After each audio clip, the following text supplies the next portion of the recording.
Comment quitter le goulag français pour vivre sa vie idéale? J'aimerais dans cette vidéo t'expliquer en fait pourquoi et comment je passe plusieurs mois par an à l'étranger pour me construire ma vie idéale. Alors, pourquoi est-ce que j'ai lancé toute cette démarche? J'aimerais revenir un peu sur mon expérience, mais peut-être que toi, ça va te parler d'ailleurs.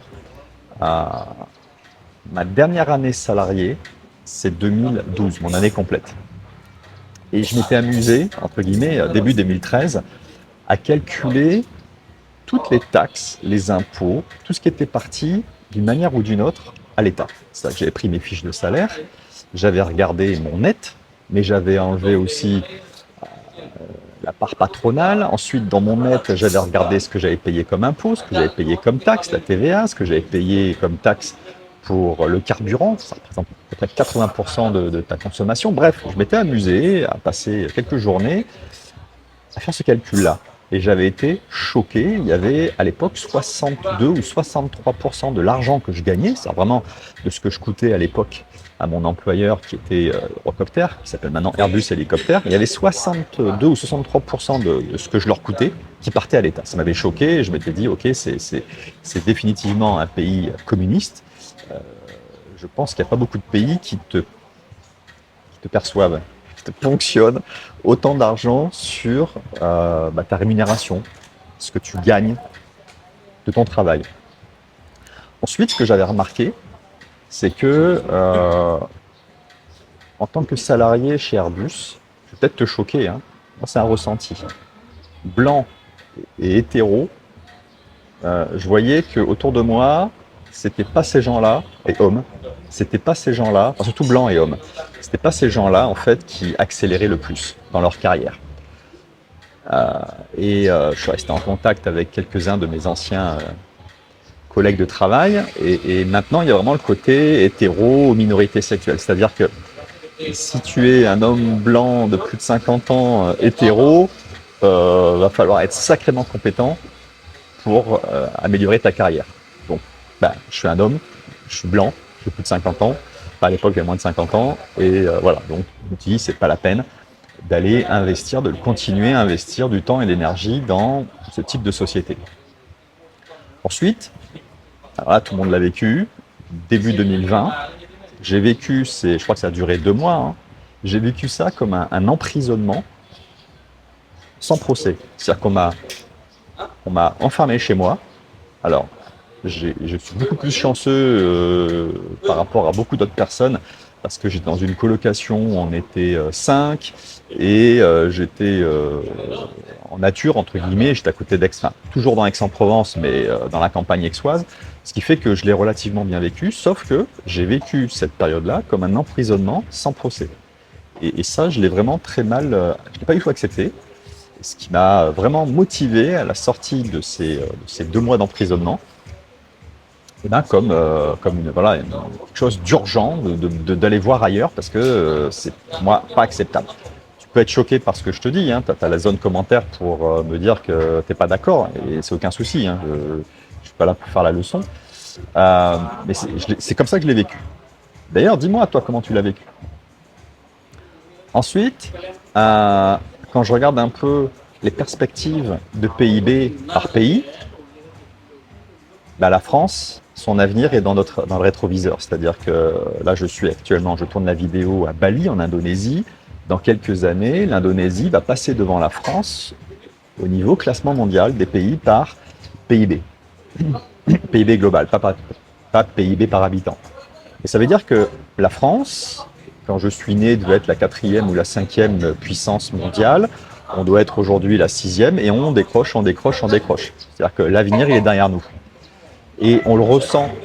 Pour moi, je le ressens vraiment dans la sorte de déprime nationale en France. J'ai l'impression qu'il n'y a pas vraiment de projet, à part de gérer des crises depuis le début des années 70. Alors, fin 70, début 80, ça a été une euphorie. J'ai eu la chance de le vivre en tant que jeune adulte. Mais aujourd'hui, autour de moi, les gens se plaignent. Et j'ai beau changer d'environnement. Si, en changeant d'environnement, on en parlera un peu après. Euh, Ensuite, l'administration française. J'ai vécu 2 ans en Estonie, c'est juste hallucinant. En Estonie, je mets une demi-heure, mais encore non, un quart d'heure pour remplir ma fiche d'impôt. En France, aujourd'hui, il me faut une journée complète, voire plusieurs jours pour recalculer. Non, une journée complète pour uniquement la déclaration. Parce que j'ai des comptes à l'étranger, parce que c'est un peu complexe. Mes sources de revenus, tout à fait légales, mais en tout cas, c'est pas. Voilà, c'est pas. Tandis qu'en Estonie, on marque ce que l'on a gagné, ils nous prennent 20%, point. En France, il y a tout plein d'exemptions, il y a tout plein de recalculs, c'est un enfer. Alors désolé pour le bruit, là, je suis dans un espace de coworking et j'ai essayé de retraiter ça à l'audio, mais je suis pas sûr que je puisse enlever. Là, c'est une machine. Euh, et puis, il y a 2 ans, j'ai voulu refaire mon passeport. Mais c'en est risible tellement c'était une caricature. Je suis allé dans une mairie, à l'époque c'était La Ciotat, pour demander mon passeport. Mais c'était une caricature. C'est-à-dire que j'avais en face au service spécialisé pour les documents 3 personnes qui étaient en train de raconter leurs vacances. J'arrive en milieu d'après-midi, c'est-à-dire à une demi-heure, 1 heure de leur fermeture. Je leur dis voilà, je viens pour. Ah non, il faut prendre rendez-vous.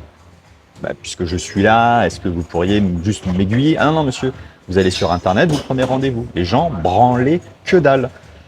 Et ils me prenaient de haut. Donc je suis allé dans une autre ville où ils m'ont bien reçu. C'est-à-dire que, mais ce que je ressens vraiment, l'administration française, à part les impôts, quand vous leur posez la question, ils se mettent en quatre, ils vous répondent quand ils savent pas. Enfin, mais globalement, l'administration française est lente, désuète et hautaine. Dis-moi ce que tu en penses, mais voilà, par rapport à d'autres administrations dans le monde, c'est impressionnant. Ils sont à votre service. En Estonie, après, à chaque fois que je pose une question, ils me répondent en 24 heures maximum, des fois en quelques heures. Et une fois qu'ils ont répondu, ils m'envoient un questionnaire satisfaction. C'est hallucinant. Ensuite, l'insécurité. Tiens, je te montre quelque chose. L'insécurité dans le monde. Tu vois ici que la France, dans la partie Europe-Asie, c'est un des pires pays avec l'Ukraine. Tu vois bien là? C'est-à-dire que la France et l'Ukraine sont au même. Ah non, la Biélorussie, excuse-moi. La France est pire en sécurité que l'Ukraine. Non mais what quoi? En 2023. En 2023. Et on est au même niveau que la Libye. Et on en parlera juste après par rapport aux villes. Tiens, regarde. Là, on a le classement par pays. Donc le Venezuela, c'est le pire. La France, la France, la France, la France, la France. J'ai dû la rater. Attends, je vais faire une recherche. La France est 36e. Je te regarde là, tout en bas. Donc on a 142 pays. Là, on a les pays européens, les pays normaux, quoi. Pologne, Finlande, Autriche, Croatie, etc. Non, non, nous, on est 36e. On est devant le Mexique en insécurité. What? Et attends, je te montre maintenant. Alors attends, je prends ma souris là. Voilà, petit souci. Maintenant par ville. Ok, donc Caracas, Venezuela, ville la plus insécure. La première ville française, Marseille, 47e. Ok. Je te parlais tout à l'heure de la Libye, Tripoli, 67e. Tripoli est plus sécure que Marseille. What? Ah mais j'hallucine quoi. Bref, ce que je voulais te montrer, c'est que ben, en France, et ça m'est arrivé en 2022, j'étais plusieurs mois en France. On m'a cassé un carreau de mon fourgon, on m'a volé pas mal de matériel. Je fais tomber ma carte bancaire dans une randonnée à côté d'Aix-en-Provence, en baladant dans le massif de la Victoire. Je fais tomber la carte. Le soir même, elle était utilisée pour aller pour acheter des trucs à l'Estac ou dans les quartiers nord à Marseille. Non, mais dans une randonnée. Ben non, les gens ils trouvent la carte, ils trouvent ça naturel d'aller l'utiliser pour s'acheter des choses. Bon, ça va, je me suis fait rembourser. Mais en tout cas, pour moi, la France, c'est vraiment super insécure. Ensuite, moi, ce que j'ai remarqué, c'est l'environnement.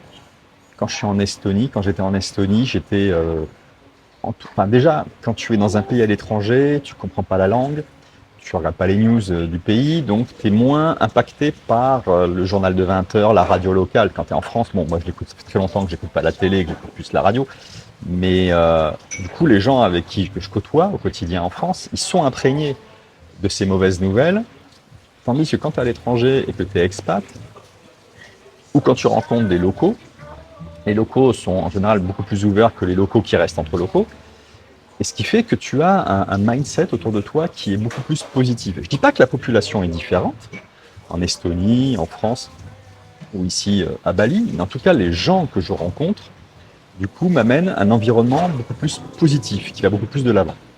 Dis-moi si toi, par rapport à la vie en France, il y a d'autres choses qui te conviennent pas, que j'aurais pas listé ici. Moi, je t'ai parlé vraiment de ce que je ressens, de ce que j'ai vécu et les solutions, du coup, que j'ai mis en place.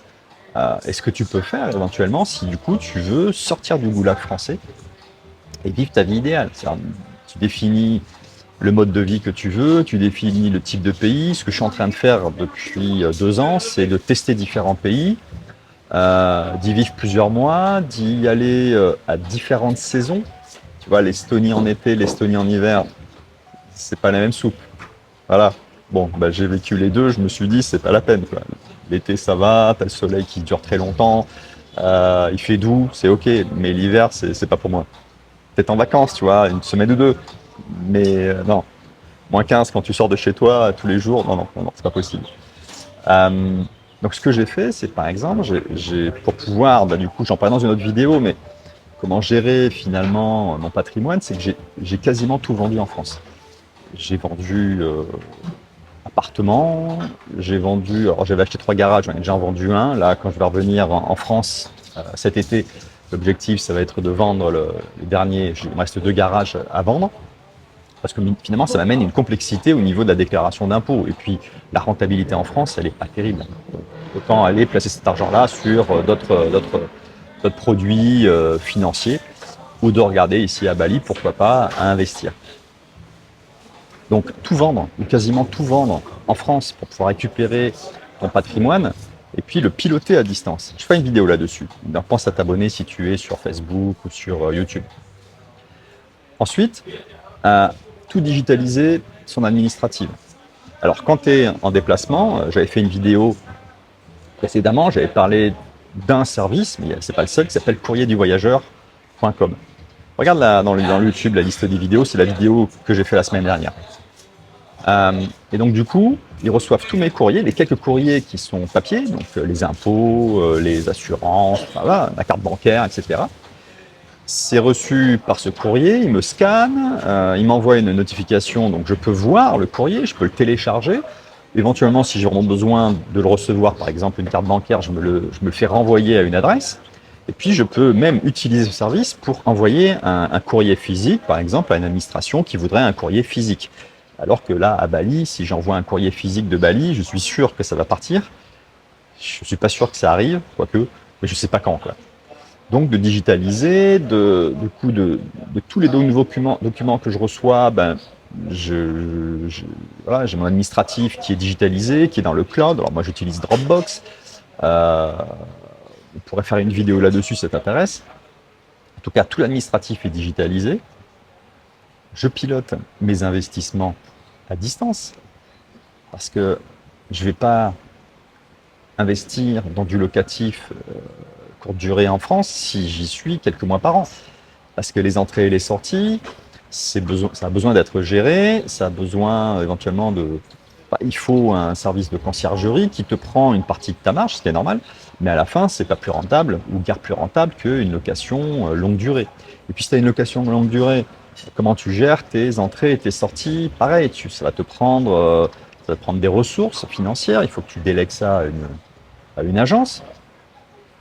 Et puis finalement, ça va t'amener des soucis. Là, en ce moment, l'explosion des charges.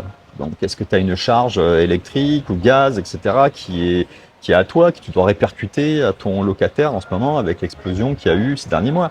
Bref, plus toutes les taxes, plus tout l'administratif français qui t'embête.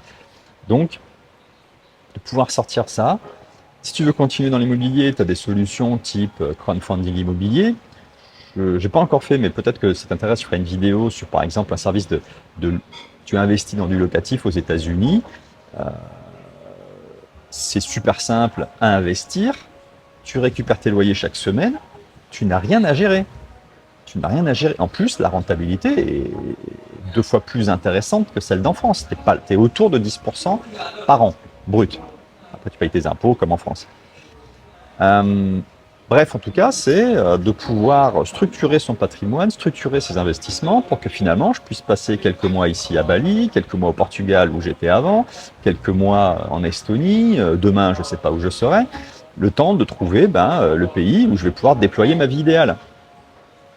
Et puis, à chaque fois que j'arrive dans un pays, c'est en local, j'essaie de me créer rapidement, le plus rapidement possible, un réseau. Alors en Estonie, j'étais allé pour organiser des événements, donc j'avais organisé des événements, je m'étais rapidement fait un groupe autour de moi, essentiellement d'entrepreneurs, et pas autant d'investisseurs que je n'aurais pensé. Au Portugal, j'avais intégré un réseau mais magnifique en Algarve, où du coup chaque semaine, entre 1 et 3 fois, il y avait des rencontres, des ateliers.